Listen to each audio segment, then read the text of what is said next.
Lima lived with his parents and his grandmother in a cozy house on the outskirts of town. His grandmother, a woman of great faith and warmth, often filled the home with the scent of freshly baked bread and the sound of her gentle prayers. Lima cherished the moments when she would kneel by her bedside, hands clasped, her soft voice rising in prayer for him. "Oh my God, take care of my dear Lima," she would say, and her words always made him feel safe. Their house was surrounded by a sprawling garden where wildflowers danced in the breeze. Lima loved spending time there, especially in the early mornings when the sunlight filtered through the leaves. However, winter had arrived, casting a cold shadow over the landscape. The mornings were particularly challenging as Lima and his friends faced heavy fog that blanketed the town. It often felt like a thick white curtain had descended, making it difficult to see even a few feet ahead. One particularly chilly Wednesday morning, Lima and his best friend, Dave, set off for school. As they walked, the chill of the air made their breaths visible, swirling into small clouds before disappearing. They chatted about their upcoming math tests and their favorite video games, trying to keep their minds off the eerie quiet that surrounded them. Suddenly, a loud voice pierced the stillness, startling them both. It was like they had a white curtain in front of them and wouldn't let their eyes see anywhere. There were screams and a lot of other voices from the middle of those voices that were much louder. "Lima and his steps have been strengthened." Lima asked Dave how long we have left to get there, but he didn't hear back. He realized that Dave was lost in the fog. He got back to find Dave, but he couldn't. Went ahead and looked to his left and right, but I couldn't find him. And in the end, he realized he was lost too. Didn't know where either. The screams that continued. Lima decided to go ahead and a few seconds later felt like he was in trouble. The image in front of him went black and saw a woman in front.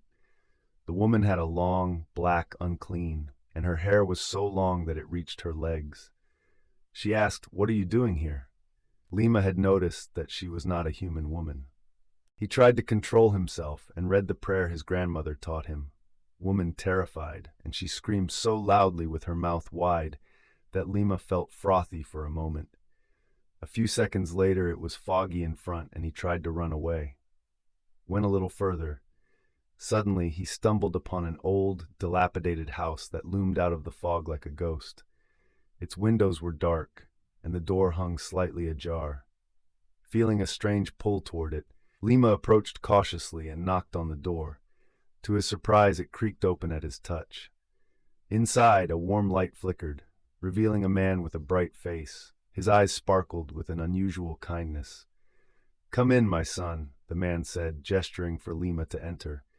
Lima hesitated, but stepped inside, shivering as the warmth enveloped him.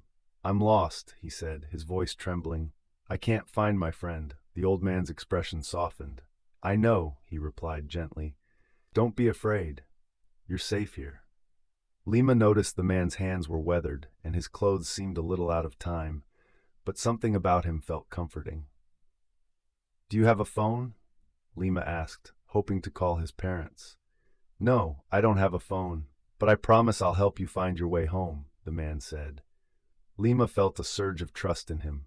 The man led Lima to the kitchen, where he prepared warm food. The aroma of stew filled the air, and although Lima wasn't hungry, he felt compelled to eat out of politeness. He thanked the man and took a few bites, savoring the warmth. After a moment he sighed. "I should have gone to school. I'm so late." "You can't go right now. The road isn't safe," the man replied, concern etched on his face. "Why not? I pass by here every day," Lima protested. "The fog is thickening," the old man said, his voice steady. "It's better to stay here until it clears." Lima felt torn. He wanted to get back to his friends, but the warmth of the house and the kindness of the man were comforting. As he contemplated his situation, the old man sat in a chair, picked up a newspaper, and began reading. Lima glanced at the door, feeling a pull to leave, but the man's voice stopped him.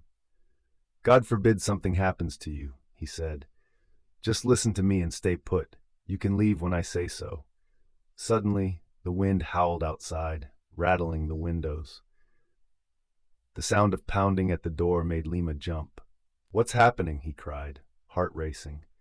The old man remained calm, turning the pages of his newspaper as if nothing was wrong. The door shook violently, and Lima could hear someone shouting outside. Fear coursed through him. "Who's there?" he yelled, but no answer came. Minutes felt like hours as the sounds of chaos continued outside. Lima glanced at the old man, who seemed unfazed. Finally, after what felt like an eternity, the noise subsided. The old man stood up and said, "Lima, we can go now." They stepped outside together, and Lima blinked in disbelief. The fog had lifted, revealing a clear sky and warm sunlight. The world felt transformed, vibrant and alive. "It's beautiful," Lima exclaimed, relief washing over him. "Stay close to me," the old man instructed as they walked. "We don't want to lose our way again." As they strolled, Lima found himself filled with questions. "I didn't introduce myself. How did you know my name?" he asked, curiosity piquing. The old man smiled mysteriously. "Sometimes we know more than we think. You're stronger than you know, Lima. Trust your instincts." Lima felt a rush of gratitude toward the old man, but couldn't shake the feeling that there was something otherworldly about him. As they neared his home, the familiar sights filled him with comfort. When Lima finally reached home, he saw his parents and grandmother rushing toward him, their faces etched with worry. "Lima, where have you been?" they cried. "What's wrong? Why are you so worried about me?" he asked, bewildered by their panic. His grandmother, tears streaming down her cheeks, said, "Dave said you were lost in the fog. We searched everywhere." In the warmth of his family's embrace, Lima felt a sense of peace wash over him. Lima explained everything that happened to him to his parents. Lima's father said, "Show me the old man's home. I want to thank him for saving my son's life." Lima felt happy, and they headed toward the old man's home. They walked and searched for hours, but there was no trace of the old man's home. "Where is his home, Lima?" "I swear the home was here, Dad." The fog, the old man, and the strange happenings of the day began to feel like a dream. But deep inside, he knew that he would never forget the lesson he learned: to trust in himself and to cherish the love and support of his family. From that day forward, he approached each winter morning with a newfound courage, knowing that no matter how thick the fog might become, he would always find his way home.